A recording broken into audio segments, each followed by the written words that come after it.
Well, a pleasant good morning to members of the Small Business Association, to our friends and colleagues all. It is my pleasure to have you on this Zoom platform for another in our information series where we focus in this webinar on market intelligence and understand how to use trade data.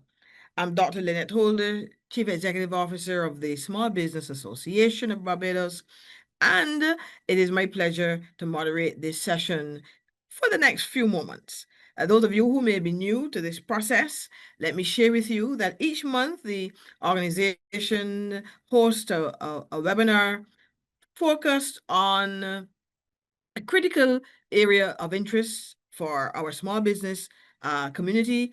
And this may relate to regulatory issues, access to finance, policy improvements, and matters that, may affect business in general.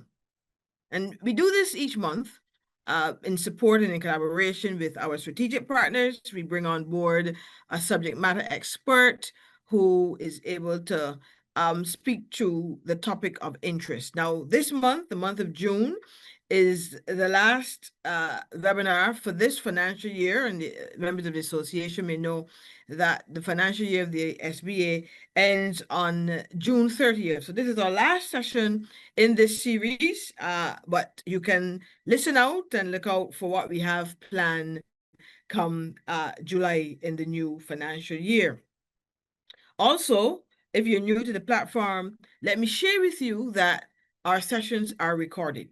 So in the event that you miss any aspect of it, fear not, you will have the opportunity in another few days to visit our website, www.sba.bb, in the SBA TV section, and you can watch this webinar at your leisure and pleasure. And also, the webinar will be available on our YouTube channel. So you have those two options to review the session after this presentation in the event that you missed any aspect of it. And at the end of our presentation, we're going to place a link in the chat. We'll ask you please to give your comments, give your feedback on today's presentation. These comments help us, your input helps to plan future sessions, future webinars, and future engagement with our constituents. So please, we'll ask for just about 5 minutes for you to stay on the call and complete that short feedback tool. Now, a lot has been said in recent months about the increase in tariffs. A lot has been said about our small firms, our small businesses being impacted by the perceived trade wars going on with the major trading partners of the Caribbean. And one refrain that has been made constantly is that small businesses need to pivot, need to go beyond the domestic market of 280,000 persons, that is Barbados, and consider additional markets, consider the CARICOM region, the wider Caribbean, and Latin America, even to consider further afield and look at the African continent. Now, all of these points, I'll admit, I quite agree that we have to pivot and we have to go beyond our own domestic shores. But what I am also equally concerned about is that many small firms who want to go beyond these shores may not have an appreciation for what is required to access new markets. The specificities in being able to move your product from this domestic market to other export markets. If you are exporting services for that matter, what is involved in that as well.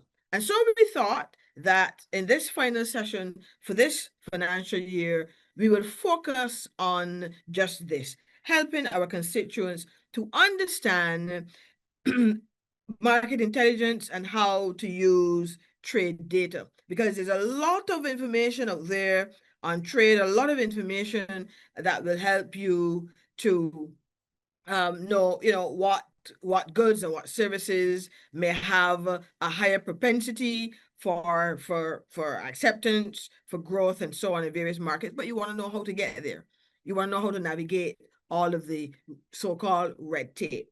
And today, I am pleased to have on the call Mrs. Mikaela Franklyn. And she is the Export Development and Promotion Officer at the Caribbean Export Development Agency, headquartered right here in Barbados. And she is very competent, in my view, to come and help us distill this topic today. So, a little bit about her. Mikaela is a Barbadian trade policy professional with a background in international business. Her work has consistently focused on promoting and facilitating regional and international trade and the economic development of the Caribbean. She holds a Master of Science degree in International Trade Policy from the University of the West Indies.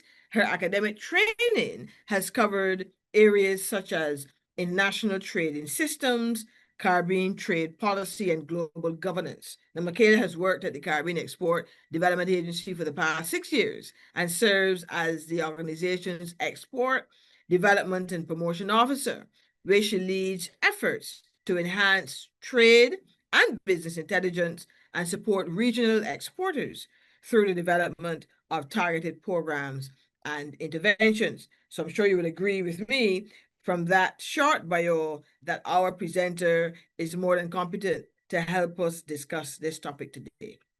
So, as they say on the planes, as you're traveling, I want you to sit back, relax, and enjoy the presentation this morning as we invite Mrs. Mikaela Franklyn to come and share with us on our theme today, understanding market intelligence.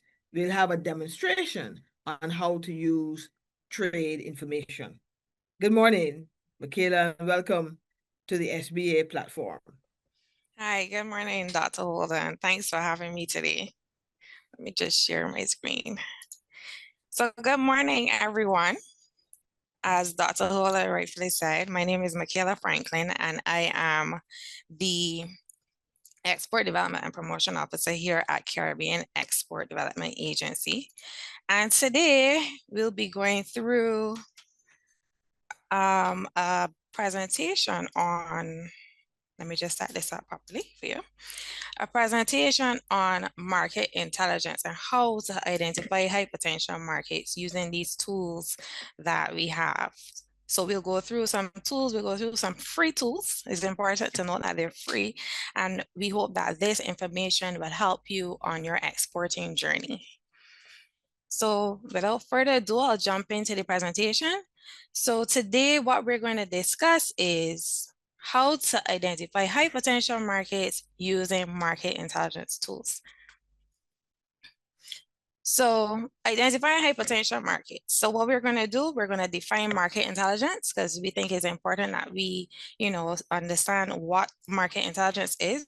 We're going to look at the relevance for MSMEs like yourselves. We're going to look at the benefits of market intelligence, and we're going to explore some tools as the exciting part of this presentation, where we actually get to do some looking at some information, some trade information. So as Dr. Holder rightfully said, just relax. This is a very informative session. We expect some good interactions from you, and I look forward to your questions at the end of the session. So we're going to go through a quick presentation first, and then we're going to do some live demonstrations at the end of the session. So what is market intelligence? So market intelligence, here we have a definition, very brief, is the process of collecting, analyzing, and using information about markets, customers, competitors, and industry trends. So it goes beyond raw data and it translates into action. What we're saying here is when you collect You need to analyze, and you would then use this information to inform your decision. So the information collected will not only provide you with, just numbers, statistics, but you need to tell a story. You need to understand what's happening in places where you want to go. And this does not only refer to international markets, but also your domestic market as well. So it includes customer insights, competitive intelligence. So you go out there, you look to see what your competitors are doing. You look to see what's hot, what's new, what's trending, what's the market trends. And you also need to consider, very important, the regulatory environment. So why does it matter for you? Why does it matter for MSMEs?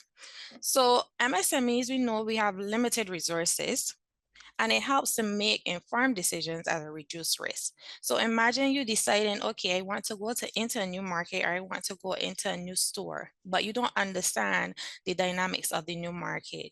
You could end up losing tons of money by, being focused on the wrong areas for your business. It enables better targeting on customers, and it supports innovation and product development. So as we highlighted earlier, you gotta look at the trends. You need to be, up to the time, as the young people will say. You need to be in tune with what is new, what is hot, what is fresh. You need to keep your product up to date. So it also stimulates innovation. It builds resilience and adaptability, because you need to be able to pivot quickly, right? So we know our challenges. We know that as Caribbean MSMEs, there's a small domestic market. We have high logistics and shipping costs, and there's limited access to finance. We also know that there exists regulatory barriers to trade. We also know that we're in a we're vulnerable to climate change and external global shocks, right? So all of these are things, when we're telling this story, we need to consider. So how market intelligence helps Caribbean MSMEs then? So it identifies viable export markets and niche segments. So when we get this information, this is what we should receive, or we should be able to describe from what we've received through our analysis. So we anticipate the shifts in demand and policy changes, enhance competitiveness through price benchmarking and trend forecasting. And it also provides insights for strategic partnerships and market entry. And a little later down in the presentation, we'll see how this plays out, right? So types of market intelligence. So there's competitor intelligence. This is where we look at who else is in the market and what are they doing. There's also customer intelligence, and it really speaks to who is the ideal customer for your product and what do they want from you. Product intelligence, and this includes how your product is compared to others in the market. And environment is where you take what we call a pest analysis, and where you look at the external factors and how they may affect you entering this market or this new space. So other factors to consider when determining a new market of interest, you need to take into consideration geographical proximity. So how far is this new place that you're going? And this would inform the cost of your air, land, and sea freight. You need to look at the trends. You need to see what people want, what, as I said, was new and what is hot and fresh. You need to look at trade agreements, most importantly. So we know that things are becoming a little complex now in the trade realm, and we need to stay informed on what's the new tariffs, what's the new duties, how does this impact my product entering this new space. We need to look at trade agreements. You need to look at who is the new partner, and where they are, and the relationship between the nations. So your host nation as well as your domestic base. You need to look at if it's a preferential agreement and what does this entail, if it's a partial scope agreement, or whether multilateral influences are on the relationship between the two countries. You need to also look at memberships and customs unions, and this is very important for us in the Caribbean, where we have relationships such as the Economic Partnership Agreement with the European Union, and it speaks to free circulation once you enter that space. So we'll discuss that a little later as well when we do the demonstrations. So sources of market intelligence. So we have trade databases. There's the International Trade Center suite of data analysis tools, and that includes Trade Map, Market Access Map, Export Potential Tool. There are quite a few, and they're all free. There's also UN Comtrade that provides some interesting data that you can have a look at. Industry reports, you can get those online from the leading agencies for the particular industry. So for instance, you can get information on investment from UN agencies. You can take a look at online analytics such as Google Trends. There's always information on social media. You can have some customer surveys and feedback. I remember we were speaking about the fact that market intelligence is not only used to get into international or regional markets, but also for your host countries as well.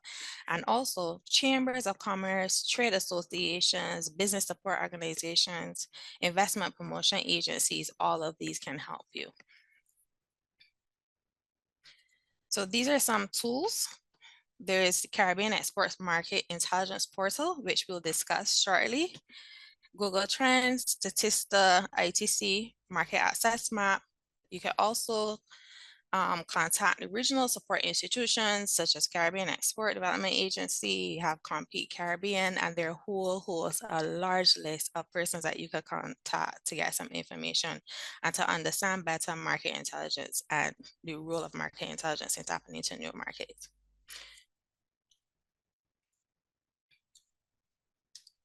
So some best practices for MSMEs. So make market intelligence and research a routine activity.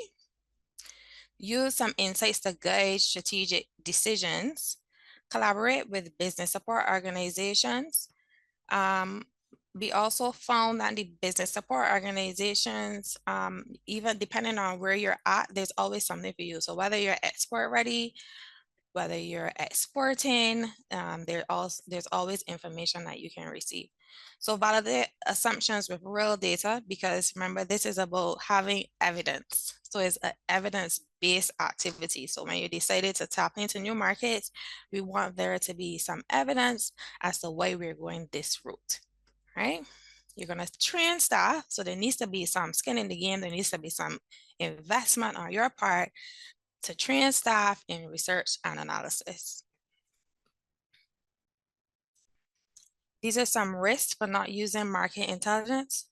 So you have poor product market fit, there are missed opportunities, pricing misalignments, regulatory non-compliance, competitive disadvantage, and we do not want that. So the call to action, start small. Choose a market or product to research, and then you can move on to doing numerous, comparing markets and analysis, but you want to gather some data and start small. Partner with a local trade and export agency. You can also invest in building the internal capacity to conduct market intelligence and research, and you can stay informed so you can stay competitive.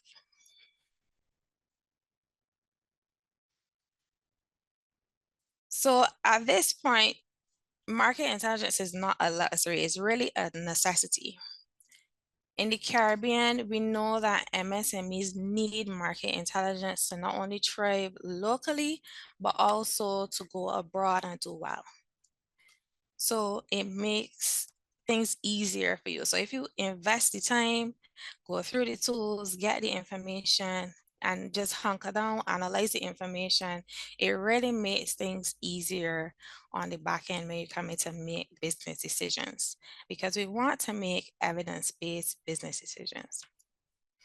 When we come to the actual trade information systems and looking at the data sets, We will see how the rule of trade agreements and all of this information, when we compile everything together, is really about creating a seamless transition, getting to know as much as you can before you take that leap into a new space. And we're saying new space because the new space could be in the local market or it can be internationally or regionally.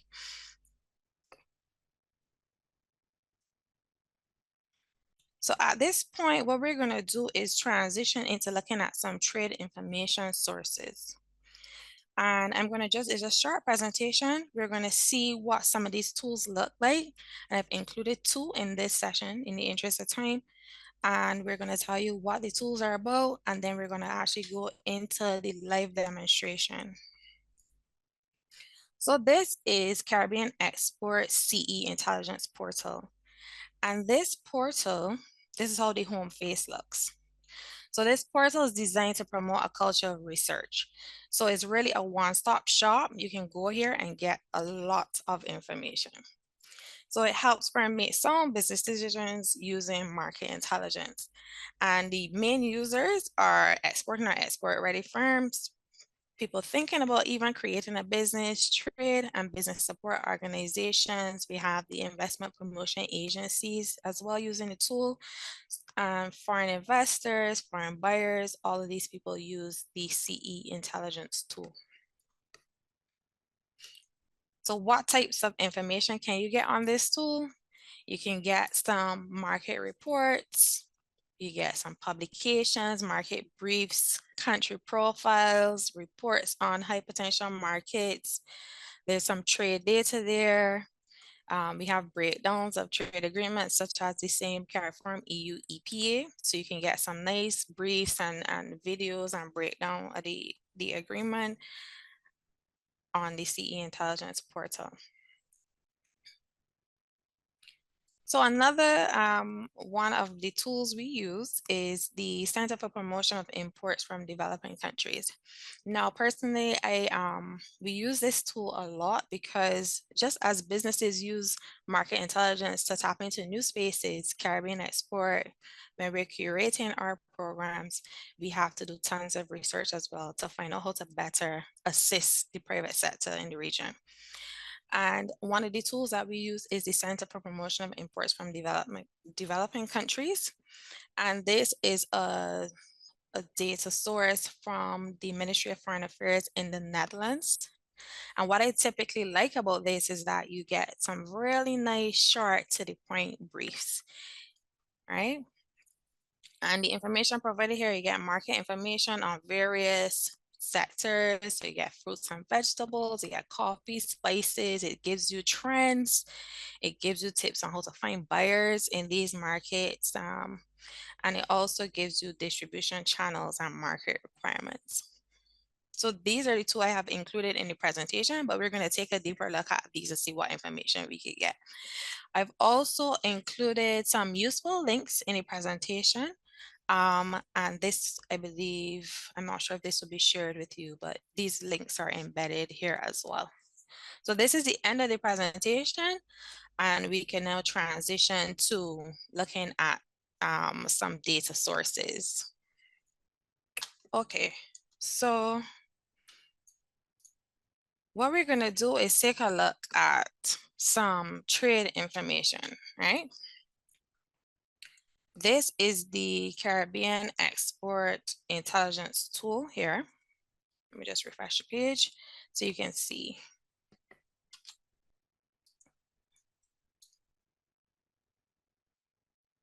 Okay. Okay. Let me just move this across here. All right. So we're gonna look at so this is the Caribbean Export Market Intelligence Portal. We call it CE Intelligence. And on CE Intelligence, what we've done is created a one-stop shop for firms, for the private sector, right? Caribbean Export is our mission, our mandate is to help the private sector, right?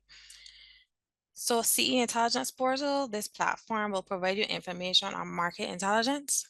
There's also information here on access to finance, foreign direct investment, their export guides, and there's some information on e-commerce as well.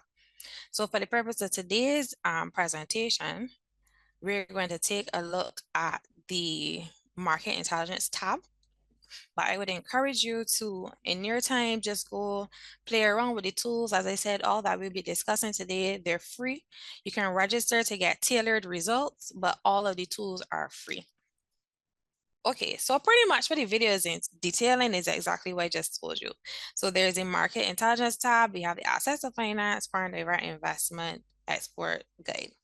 So in the market intelligence tab, what we've done is we've created some quick links, right? And you can look at some country profiles. We've done market access map, and this gives you all the requirements for tapping into new markets. So when you want to see the tariffs, you want to see the labeling requirements for any market, you can get that here. Now I must note that all of these tools, so the market access map, as well as the trade statistics and trends, these are the ITC market analysis tools that we've embedded onto the portal. So when these platforms are updated, the updates directly it happens over here as well. So you don't need to leave here, go to ITC to market access map, then go to ITC trade map. You can just stay on this page and you could go through all the market requirements for specific products. So what we'll do is we'll take a look at trade statistics and trends, for instance. If we click here, we can see a quick dashboard. So you can see this is ITC trade map. There's a quick dashboard here for CARICOM. So you have main destinations of CARICOM, total exports, and you can see some information here. So the USA, we have 9.7 billion, Netherlands 3.9, and this is for the CARICOM group.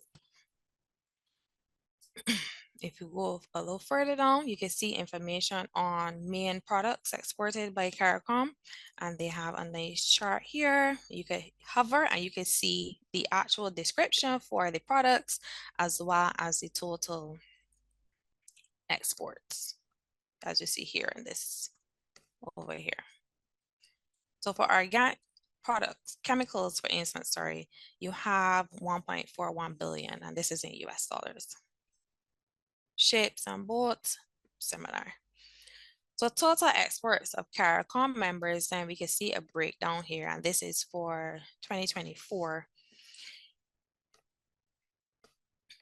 You can see some indicators here, annual growth over the period 2020 to 2024, and you can see the share in CARICOM imports, right?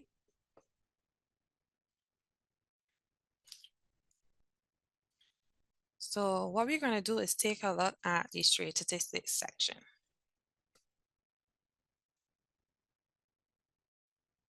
So here, if you're familiar with ITC Trade Map, you can see that this is literally the user interface that is embedded here on our portal. So you can see here total, all products, Caribbean community, which is CARICOM group. If you want to compare it to a partner, you can do that. So for instance, if you want to choose CARICOM exports to the UK, you can have a look at that. In fact, let's just do that because you could do it by partner, you could do it by region. When you type in here, let's say United Kingdom.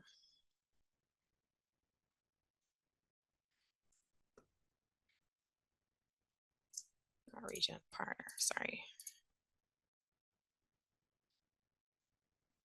We type United Kingdom, and we have some yearly time series here.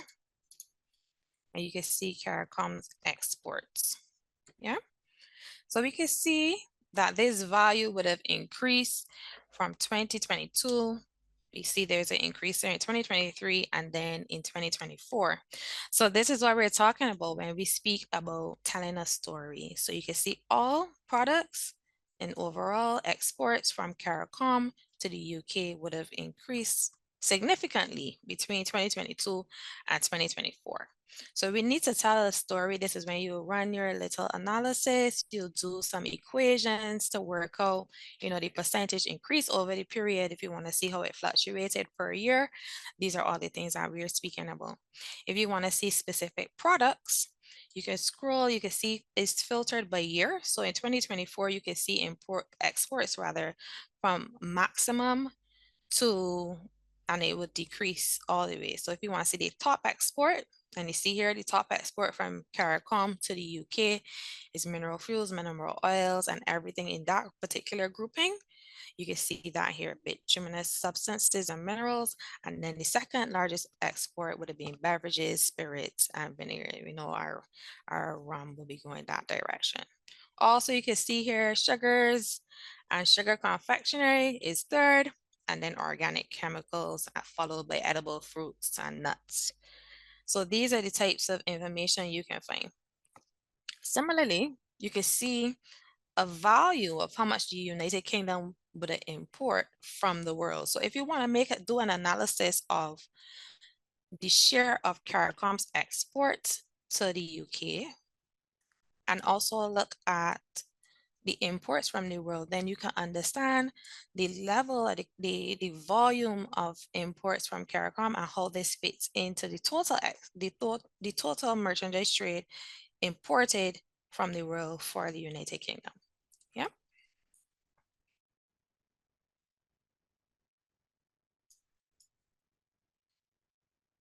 Also, let me just carry across the sheet a bit.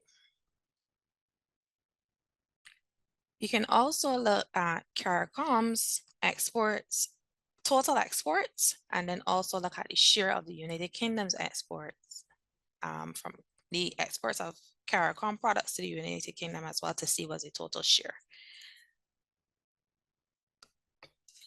In addition, it's important to note that when we do data analysis, trends of 5 years, but we can also, typically you can go even further beyond that, because for instance, if you look at trade agreements and how trade agreements impact trade, you can go for the duration of the trade agreement. Here, it allows you to edit the time period. So if you want to look, this is 3 years here. If you want to look at 5 years, you can also do the analysis over 5 years, 10 years. It depends on what you're trying to understand and the length of period that you're analyzing.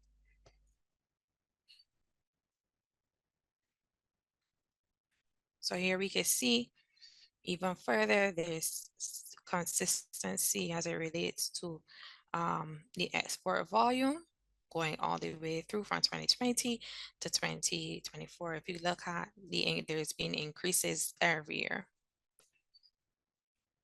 So when we look at that jump from 2023 to 2024, when you take a deep dive, then you need to understand, for instance, we look at these products. So which product had the significant increase, or which products, there has to be something there. So when you tell the story, you need to be able to articulate what happened during this period or over this period that there was this significant jump in exports to the UK from CARICOM. And because you're looking at a group, then you'll be able to break it down by country to see then which countries had this significant increase. All right, so let's take a look at a particular product. So here we have all products, but we can edit this and look at one product in particular. So if we're using the UK example, we can use, let's see, we can see rum is a top exporter we know that rum goes from Barbados to the UK. So let's take a look at rum as a product, right?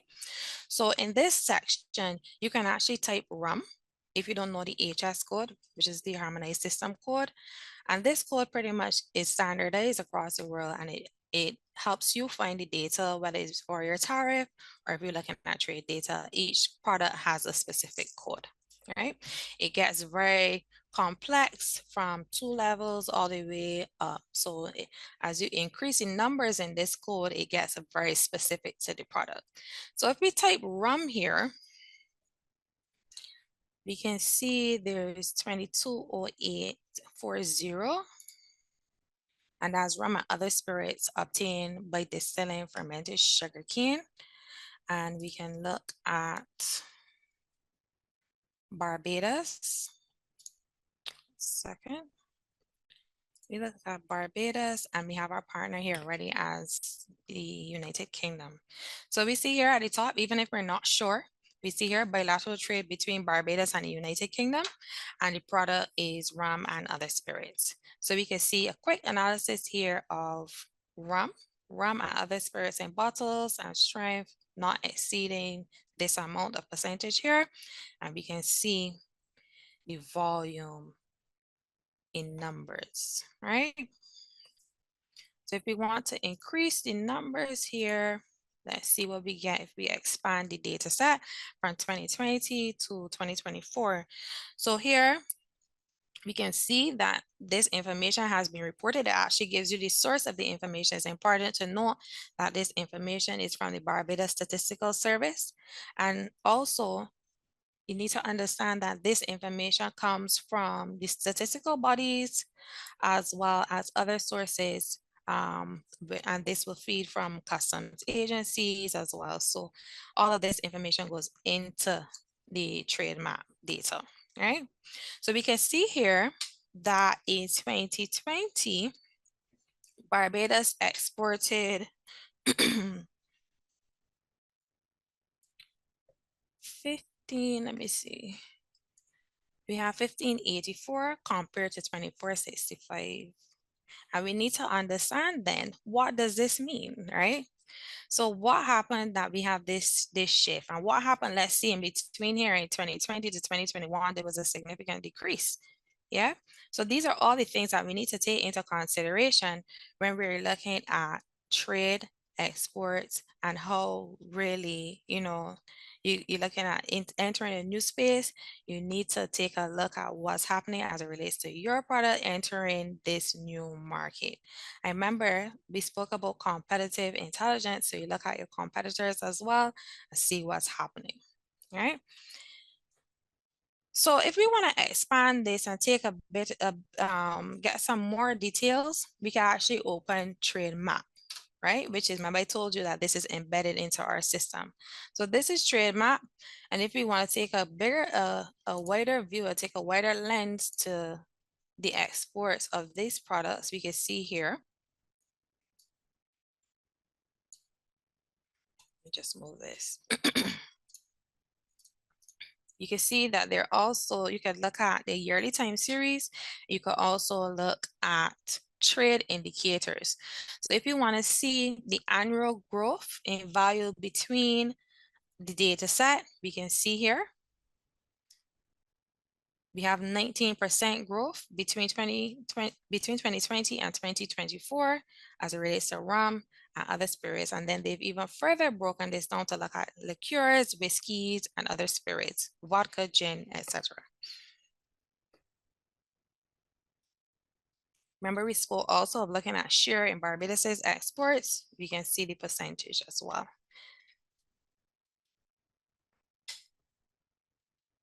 So let's take a look now at market access map. So market access map goes a bit further to tell you what are the tariffs, the quotas, any trade remedies, and regulatory requirements for entering a new market. So these requirements can include what are the labeling requirements, what you need to do to get your product into a new market, right? So what we're going to do is take a product. We're going to go from Barbados again. We're going to choose a country. We can do, for the purpose of this, let's look at US.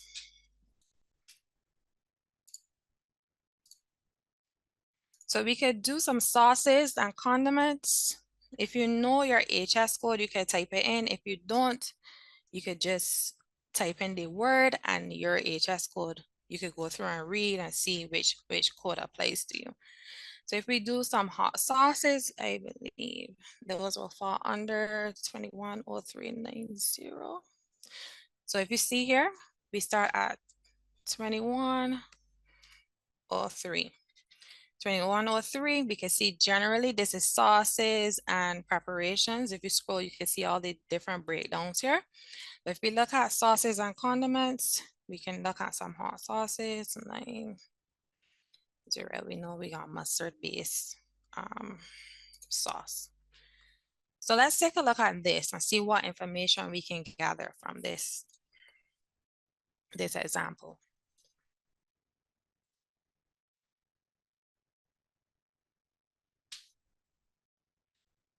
So we can see here. So the exporting country, as we said, will be Barbados. The product is this HS code. Sauces derived are prepared from what? Fresh fish. That's probably a glitch there, but let's change this.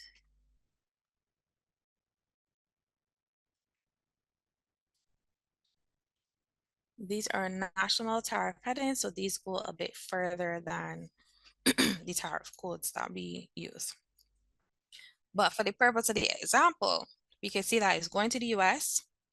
We can see that the customs tariff in the multilateral, well, in WTO, the MFN, which is the most favored nation, tariff applied is 0%, right? So are there trade remedies? Yes, there are trade remedies, and we expect this. And then the total regulatory requirements are 68 measures that as a company going to the US preparing sauces and condiments, you need to consider these, okay? So if we take a look at the trade remedies, we can see here, no surprise to us, the reciprocal tariff that we had a lot of discussion about over the past few months. And what I like about these is that they actually, if you click this link, it carries you to the legislation that applies for this particular good. So if we click here, we expect to see reciprocal tariff exclusion, US border. So this will give you all the information that you need if you want to take a deep dive on this end. So we see here the requirements apply to the product. There is authorization requirement for importers for sanitary and phytosanitary reasons. And if we break this down, we could go all the way down to see what these will include. So it gives us, if you hover, it gives us some information on here. We have labeling requirements as well. There are 5 labeling requirements here, and you break them down. If you hover and you break them down some more, you can see whether it's your nutritional facts that you need to have in order. In the case of the European Union, depending on the product that the country that you're going to, you need to have things like the language on the packaging. All of these are different labeling requirements that you'll have. So packaging requirements, this will tell you if it needs to be in sizes, what size the products needs to be, the bottle size. All of these are things that you can find on here, right? Testing requirements, traceability, you need to have your batch numbers, your lot numbers, all of these things you need to include when you're taking your product into this new space that is the United States. And lastly, what we're going to take a look at is CBI, which I think is very simple to understand and is a really great starting point for you if you're in any of these sectors. So if you're a cocoa producer, if you have natural ingredients for health products, processed fruits, vegetables, spices and herbs, we love our spices. You can get some good information on here for those products and entering the European market. Now this, because it's based out of the Netherlands, this information here is very specific for you entering the European market. So you see here for exporting spices and herbs to Europe, what is the demand? When you click here, you can get some nice compact briefs of all the information we just spoke about, whether it be ITC or market access map. So you see the regulatory requirements, you can see the trade volumes. Let's see if we look at things like nutmeg, you could get sector specific, you could get product specific, and they're pretty decent studies here. So let me just open one so you can see the European market potential for nutmeg. We have the HS code here, product descriptions, what makes Europe an interesting market for nutmeg. You can see, so the imports, you can see some trade data here, and this is from the UN Comtrade. You can also see the countries offering the most opportunities, and you can actually download these. You could take these out embedded in the reports, as well as some nice links that will carry you to other websites for more information. More information here about not. So this is typically the approach that CBI takes for each product. Which trends offer opportunities? You can see, just hover quickly. They talk about sustainable sourcing. We know that this is very important.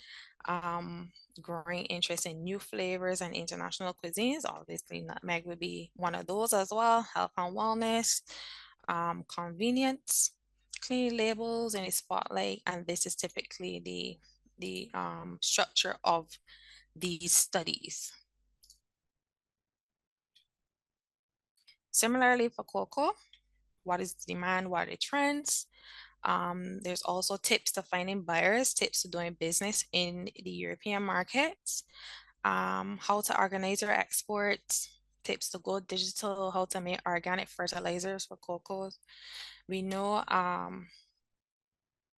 that cocoa, you need to do a lot of testing and stuff, and traceability is very important. So this all you can find information here. So at this point, I'm going to stop here, see if we have any questions, because I know that time is running slim, and if it were up to me, we'd be here for a whole day. But we can stop here and I can answer any questions that you may have. Thanks very much, Mikaela. You are so right that you need a day practically to go through this information, because I'm there watching the various links and so on, and there's quite a bit of information to navigate to understand, what products are available, are suitable for certain markets, and what are the regulatory hurdles that you have to go through. There was one there that you put in, I think it was the pepper sauce, and I saw 68 regulatory conditions that came up. Now, honestly, think about that for a small firm who wants to export pepper sauce into the US, because they think the example you gave there was the US. You want to export pepper sauce into the US, and you go on that trade map, and it tells you that there's 68 regulatory conditions that you have to meet. Now, that can be a daunting task, as you can imagine, for any small firm. So sometimes you really, really, you really wonder if some of these regulations are not there as the languages, as technical barriers to trade, to try to discourage you really from accessing these markets. But nonetheless, don't quote me on that. Colleagues, as we know, our usual model here, if you have a question or comment, I'm going to ask you please to go to the chat and put that there. But there were some terms used by Mikaela that I want to make sure that we appreciate, because a lot was said about MSMEs and said quickly, but MSME really is micro, small, and medium enterprises. Yes, micro, small, and medium enterprises. I know we say it in the market so quickly, we assume that everybody knows the acronym. So that's micro, small, and medium enterprises. And then another one that was used is ITC, which is the International Trade Center. Now, the International Trade Center, as you saw there from the presentation, has a plethora of information, a wealth of information.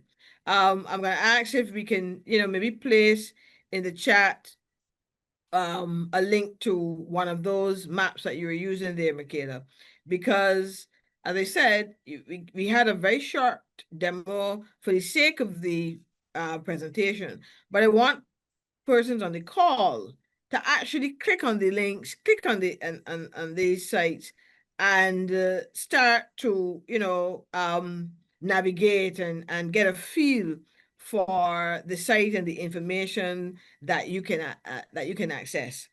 Yeah. So you would have seen earlier, CARICOM as a block trading with various countries. What is the percentage market share that CARICOM as a block has in those countries, and market share across a number of industries? You would have seen that. And then you'd have also seen if you have a specific product that you want to research, because these are research tools. Really, market intelligence is understanding how to use data, how to access data, know what your competitors are doing and all that. So you have research tools that you can use that can tell you all that you will need to know. Yeah, what is the percentage tariff in the various countries, as I said? What are the regulatory conditions that you need to meet in order to access the particular market? What percentage of the market share currently exists for a particular item. So that if you're researching the US, for example, and you're again looking at pepper sauce, and you see that there's a particular firm, because you can also look at competitors as well.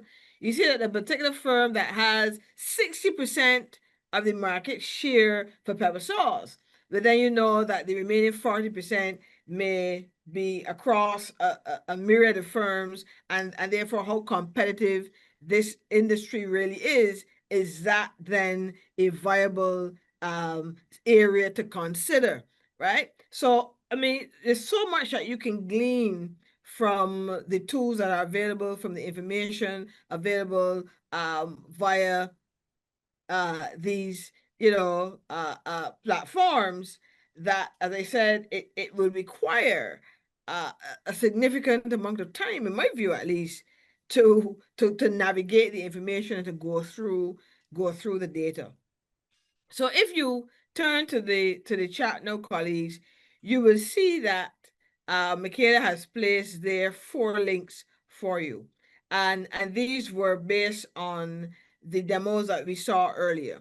Okay, the International Trade Center information is embedded in the Caribbean Export CE intelligence, as it is called. All right, I am particularly keen about the trade map, because that to me was really breaking down the individual items that you may want to consider, you may want to export, and you want to know as much information about the particular item and the particular market. So you have the trade map, the org there. Map is also there. I'm not sure what was said about that one. I may have missed that one. As market access map. So they just Right. like break it down. Yeah. Okay. It's hyphenated, right? Yeah. So the information is here, folks. That you can access to provide you with the necessary data, um, and intelligence, really, about the markets that you may be interested in. Right. So at this time we have a few. Whoa, the time really, really flies. As the saying goes, when you're having fun, maybe come on, we commit to spending an hour in our webinar. Would you believe that we are just 3-4 minutes away from that time? But it's still, folks want to take any questions that you may have quickly before Mikaela goes off. As you know, from Caribbean Export, this is the only regional agency of its kind focused on export promotion, investment promotion, and so on for the region. And they have a wealth of information on their site to help you, the small firm who wants to consider exporting. I'll say this, that we know it is no easy feat. And this is why the Small Business Association has been encouraging for some time that if you're interested in exporting, that you should consider a model where you can have alliances, where you can function in a cluster with others to be able to access those markets. Because going at it on your own, I'm saying to you, as a small firm, don't even let me talk about the micro, but as a small firm, is not easy. Okay, it is not easy. So this is why we recommend cluster arrangements, cooperative partnerships, and the like as your strategy to get your product into the export market. I'm wondering, Mikaela may have a question here for your feedback. I'm wondering if you can tell us a little bit about what is happening at the level of the small and medium enterprise in terms of, exporting within CARICOM, exporting their goods within CARICOM and so on. Are we seeing an uptick now, especially in light of what's happening with the trade wars with the big economies? Let's not call the names, but are we seeing any uptick or even any increased demand on the Caribbean export for certain support, technical support and otherwise, to help small firms to expand into the region and beyond? Yes. So thanks, Dr. Holder, for that question because it's very timely and it's very important also at this juncture. So as we know, all the trade wars, the T word going around, tariffs increasing, decreasing. What we've seen here at Caribbean Export is that there's a significant shift not only regionally, but also as the firms pivot, the private sector pivots and try to get in now to the European market. Because we know with the economic partnership agreement that we have duty-free, quota-free access into the European Union.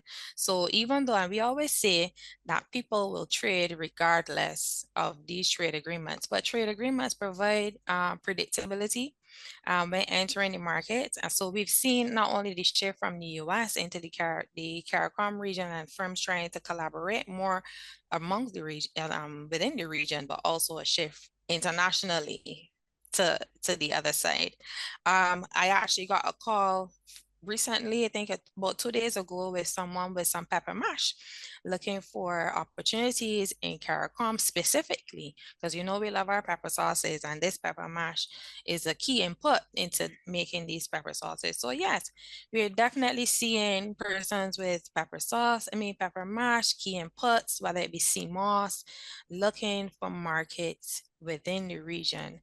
But there are other things that we need to take a look at as well, whether it be logistics and costs as well for getting this circulation of products. But we definitely love to see this. We also, as you said, encourage collaboration, whether it's fulfilling orders, fulfilling containers, all of these things we tend to promote, but we're definitely seeing that push and people contacting the agency for key contacts within the region to get their products and out there. I've long had a challenge really with the getting persons to appreciate the benefits that can be had through the Economic Partnership Agreement. Again, another acronym, folks, that was used, EPA. The Economic Partnership Agreement, if you recall, was signed back in 2008. Yeah. With the EU and the Caribbean, CARICOM to be specific.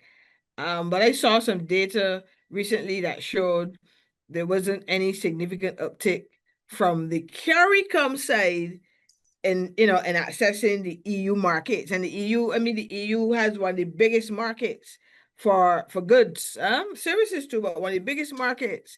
And yet, we have duty-free access and so on, and still we've not really been seeing any significant uptick. And now that Britain is not a part of the EU anymore, they now have this separate economic partnership agreement. Begs the question: is there movement towards increasing our exports to the UK? But for whatever reason, and which we're not dealing with in this webinar today, but for whatever reason, the EPA, the Economic Partnership Agreement, did not bring the benefits that it portended for the Caribbean. Back in 2008, if you remember, there was a song and dance, everybody talking about it and so on. And trust me, if you see the data, folks, if you go and you look at the data, it hasn't delivered. And so to this day, our firms are still not really doing any significant business with the EU market. Let's take a couple of quick questions then before we go. Mikaela, one person here is querying James about the reliability of the current market access, market intelligence data. How reliable is it? How often is it updated? Is it current? Is it accurate? This is now what, June uh the 18th. Can you go on that? Can you rely on the information and so on? How often is it updated? I'm not so sure if you have that information, Ye- but share if you can share with us. Sure. So thanks for the question, James. And what I would say is what we've decided to do as an agency is to embed these international trade center data tools on our portal because as you may know, the International Trade Center has a very large machinery that typically just sit and monitor these changes in the trade world, right? In the multilateral realm as well. So this information definitely is updated. I'm sure that if there's something major happening, some people have various responsibilities for markets, etc. And this is definitely updated in real time or very close to real time. So our decision to embed these tools, we know that we don't really need to look behind them because this will be updated like instantaneously, for lack of a better term. I see you also had a question about the gaps and looking at untapped opportunities as well. There's also a tool called Export Potential Map, and that's an international trade center tool as well. And this can actually give you information on the untapped potential for various products are different and exports at a higher level into various markets. So if you want to look at the export potential for rum into another market, you can see the potential and also the untapped potential and then the actual exports into that market. But as I said, if we had the opportunity, we'd be here all day looking at these tools and, and databases. But yeah, there's quite a wide variety of tools and they all give you different information. We look at numerous data sets and you make your comparison to see what's consistent. Mhm.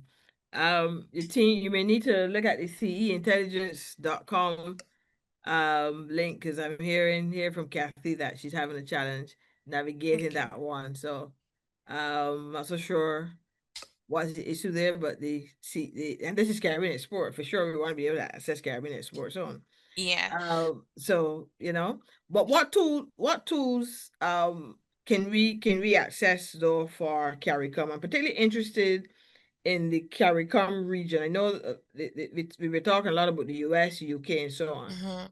But what is the best tool? I think because this is maybe the low hanging fruit now for us.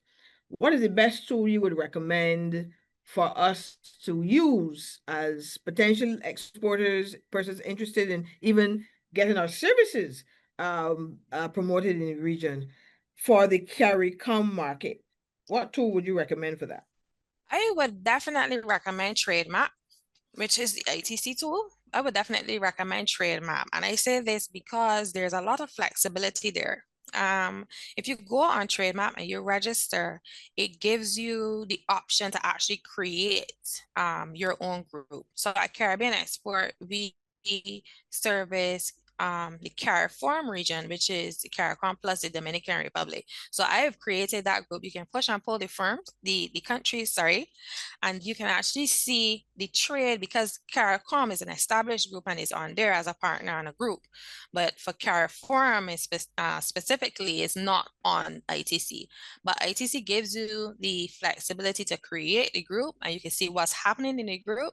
So you can also see, like if I had to look at CARIFORM's trade with the European Union, if you look at the exports, then you could disaggregate by country, and the same is for CARICOM. So you could disaggregate by country to see, okay, so in the CARICOM group, Barbados is exporting this amount, and these are the products. So I would definitely say trade map for if you want to take a deeper dive into the CARICOM relationship and to see the trade between the countries. Right. Okay, that's trademark. All Yes. right. So I'm getting a second confirmation here about the See, ceintelligence.com. again, let me So just you copy and guys may paste need to this. may need to look at that. So trademark is your recommendation. And Yes. yes, Caribbean Export, yes, focuses on CARICOM and and the DR, which makes it then CARI Forum. Mhm. And the truth is, I talked a little bit about the EPA earlier in the EU. The truth is that the only country that really made significant strides in exporting to the EU using the EPA was the DR. So something that the DR is doing, that they're able to mobilize their private sector. But I saw some numbers that demonstrated a level of aggression that I've not seen. I'll admit in the CARICOM part now of CARIFORUM, as I've seen in the DR. They've been very aggressive in accessing the EU through the economic partnership agreement to grow their exports. They've been doing it exponentially.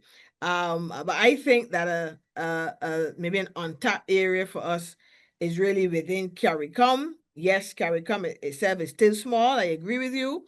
And we have to look further afield, but I want to see us at least trying to build some export muscle with the CARICOM as a region, as an extension from our small market here in Barbados. So your recommendation is trade map.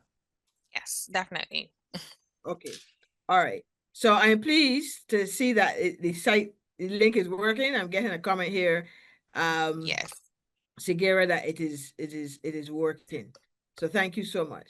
All right, so we are out of time. We've been having a good discussion.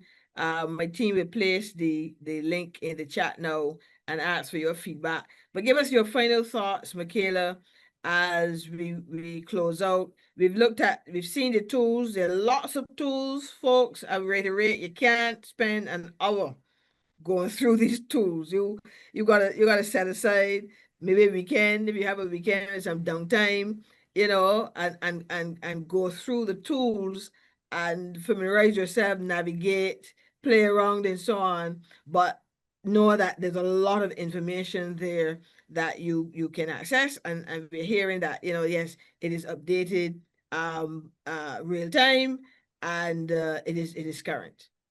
Yes. So give us your final closing thoughts, Mikaela, how we can really encourage our small firms in particular to use market intelligence in their firms. So, in closing, what I would say is, I think, well, we have great products, we have great ideas, we're innovative people. It's really just to take the time, play with these tools, see what information you could get. You could compile your export plans, your business plans, your strategy for entering new markets. We are always here to help. You can send me an email, you can call the office, we can have a conversation. It's really not a one size fits all. Every firm is different. There are various nuances for markets and also for your business, how you operate. But we're here to guide you. And the information is here if you need us to assist you in finding the information or put you in contact with someone. We're always here to help you along this process. And that's pretty much it for me. I'm here as a resource. I had a great session. I love the questions. I like the interaction. I'm here to help you, and just reach out and we can take it from there. Good. Well said. Thank you very much. So that was Mikaela Franklyn, Export Development and Promotion Officer at the Caribbean Export Development Agency, right here headquartered in Barbados, folks. CEDA is headquartered in Barbados. So let us Barbadian firms maximize on the close proximity for us to collect information and engage with the team as we look to take our businesses beyond these shores. The fact is, folks, we've been hearing it, we know and we understand that with all that's happening in the wider world, we cannot just depend on our domestic market anymore. We can't depend on this domestic space to grow our firms. We have to begin to consider export markets. And while I say that, I'll hasten to add that it is not easy, I know, and I don't recommend that you go at it alone. A service provider, yes, you may want to put some information there. You use your LinkedIn page, your social media platforms, and so on to promote your services. Many times you can use the online platforms to engage your consumers even before you actually enter the markets. Fine. But for goods in particular, you want to be able to identify partners, collaborations, clusters, cooperatives, go at it with others, not only get it, reduce business model in terms of costs, the cost to your model, but you're able to share the expenses, share the experiences. You're able to maximize on the strengths and so on that various firms in that cluster may bring to the table. So it cannot be just going at it alone. As you saw from the demonstration there, we just spent what? I think Mikaela just spent about 15 minutes really